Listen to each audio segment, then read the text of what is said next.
हजुर नमस्कार। डिप्लोमेटिक च्यानलमा यहाँहरूलाई स्वागत छ। अन्तर्राष्ट्रिय कूटनीति र सम्बन्धहरूले देशको आन्तरिक राजनीतिमा पार्ने प्रभाव र यसका बारेमा जानकारी राख्ने उद्देश्यसहित सुरु गरिएको आजको एपिसोडमा हामीहरू इन्टेलिजेन्स एजेन्सी अथवा गुप्तचर संस्था भनेको के हो, यसले कसरी काम गर्छ, कुनै पनि देशको विरुद्ध भइरहेका चलखेल र षड्यन्त्रका बारेमा कसरी रेकर्ड राखिन्छ, मिसनहरू कसरी सञ्चालन गरिन्छ र कुनै पनि षड्यन्त्रका विरुद्धमा काउन्टर इन्टेलिजेन्स नहुँदाखेरि देशलाई कस्तो असर गर्छ र नेपालमा यसको कस्तो अवस्था छ, यसको बारेमा आज चर्चा गर्नेछौँ। आउनुहोस् सुरु गरौँ। इन्टेलिजेन्स एजेन्सी भन्नाले कुनै पनि देशको राष्ट्रिय सुरक्षा सुनिश्चित गर्न देशभित्र वा बाहिरबाट देशका विरुद्ध भइरहेका गतिविधिहरूका बारेमा इन्फर्मेसन कलेक्ट गर्ने, त्यसको विश्लेषण र मूल्याङ्कन गर्ने, हुन सक्ने कुनै पनि खतराहरूको बारेमा सावधानी अपनाउने र चेतावनी सहित रिपोर्ट तयार गरी नीति नियम अनि सुझाव पेश गर्ने सुरक्षा केन्द्रित सरकारी संयन्त्र हो।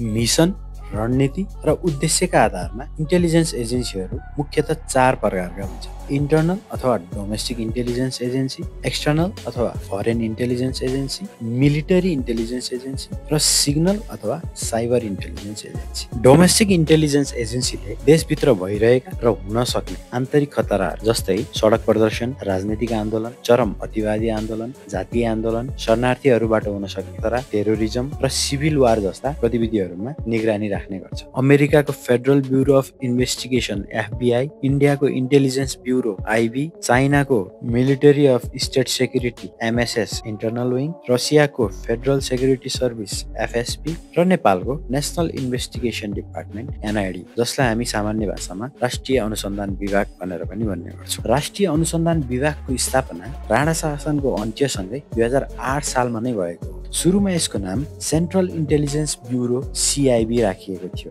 र CIB ले नेपाल पुलिस अन्तर्गत नै रहेर काम गर्ने गर्थ्यो। पछि 2042 सालमा नेपाल विशेष सेवा ऐन मार्फत यो संगठनले स्वतन्त्रता प्राप्त गर्यो र स्वतन्त्र रूपमा काम गर्न थाल्यो। फेरि 2046-47 सालको आन्दोलन पछाडि यसको नाम CIB बाट राष्ट्रिय अनुसन्धान विभाग, अहिले रहेको NID भनेर राखियो। राष्ट्रिय अनुसन्धान विभाग अन्तर्गत नेपालका 77 वटै जिल्लामा SP र DSP सरहका अधिकृतहरू रहेका छन् र देशभरिमा लगभग 2200 जना भन्दा बढी अफिसरहरू यसमा काम गर्ने गर्छ, जसलाई हामी CID भनेर पनि सामान्य भाषामा बुझ्ने गर्छौँ। 2200 जना भन्दा बेसी कर्मचारीहरू हुँदै पनि राष्ट्रिय अनुसन्धान विभागले किन प्रभावकारी रूपमा काम गर्न सकिरहेको छैन? नेपालमा भएका कयौं आन्दोलन र उथलपुथलहरूबाट यसले काम गर्ने शैली, स्वभाव र परिपाटीमा थुप्रो परिवर्तन गर्नुपर्ने आवश्यकता देखिएको छ। त्यसैगरी आउँछ फरेन इन्टेलिजेन्स एजेन्सी अथवा बाह्य गुप्तचरी संस्था। आफ्नो देशको टेरिटोरी भन्दा बाहिर विदेशको सरकार, उनीहरूका सेना, international politics, economic strategy,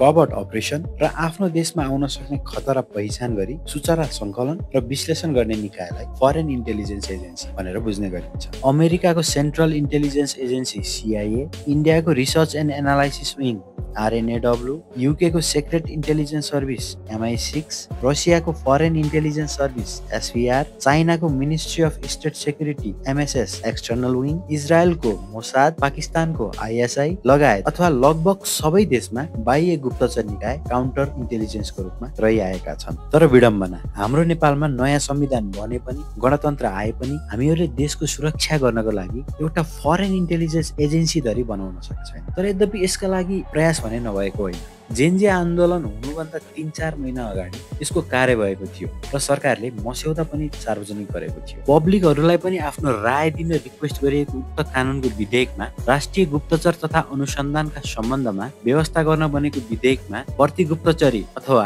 counter intelligence सम्बन्धी कार्य गर्नका लागि राष्ट्रिय अनुसन्धान विभाग मातहत एउटा विशिष्टीकृत कार्यालय रहने उल्लेख गरिएको थियो। यसमा प्रष्टसँग भनिएको थियो, प्रतिगुप्तचरी अथवा काउन्टर इन्टेलिजेन्स भन्नाले बाह्य राष्ट्र वा निकायबाट नेपाल राष्ट्रका विरुद्ध हुन सक्ने जासुसी गतिविधिलाई गोप्य रूपमा रक्षात्मक, प्रतिरक्षात्मक वा प्रतिकारात्मक कार्य मार्फत रोकथाम वा निस्तेज गर्न सकिने कार्यलाई सम्झनु पर्छ।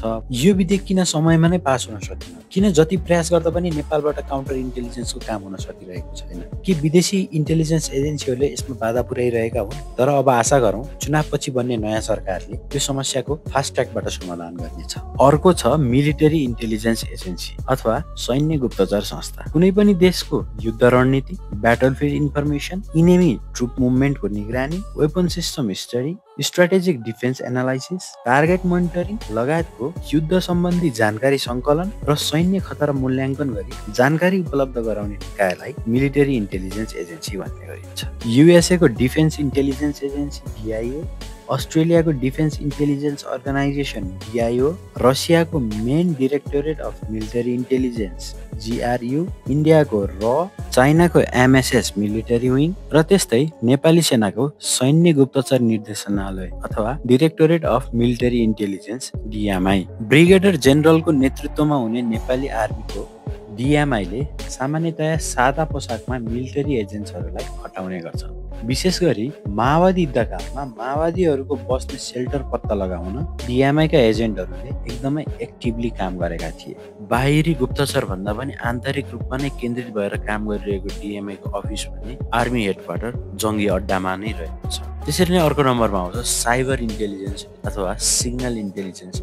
देशभित्रका सरकारी निकायका website hacking, bank account hacking, सर्वसाधारणको सोसियल मिडियाको account hacking, data centre, public data सिस्टमको सुरक्षा, डिजिटल सर्भिलेन्स, गभर्नमेन्ट नेटवर्क्सहरूको सुरक्षा, साइबर सेक्युरिटी, ब्ल्याकमेलिङ सम्बन्धी काम गरेर ह्याकिङ प्रिभेन्सन र साइबर थ्रेट डिटेक्ट गर्ने निकायलाई साइबर इन्टेलिजेन्स एजेन्सी भन्ने गरिन्छ। हाम्रो नेपालमा सामान्य रूपमा फोन कल ट्यापिङ र SMS हिस्ट्री र च्याट आर्काइभबाट सूचना सङ्कलन गर्ने काम भए पनि अबको समयमा यसको महत्त्व झनै बढेर गएको छ। किनभने यो आवश्यक छ भने मानव समाज बिस्तारै जमिनबाट चिप्स र स्क्रिनमा स्थानान्तरण हुँदैछ र सायद पक्कै पनि अबको मानव सभ्यता नै डिजिटल टेक्नोलोजी र आर्टिफिसियल इन्टेलिजेन्सको ठुलो योगदानमा निर्धारित रहनेछ। दर्शकवृन्द, तपाईहरुलाई आजको एपिसोड कस्तो लाग्यो? यदि राम्रो लाग्यो भने लाइक, कमेन्ट र सब्स्क्राइब बटन थिच्न चाहिँ नबिर्सिनु होला है। हस्, थ्यांक यू फर वाचिङ।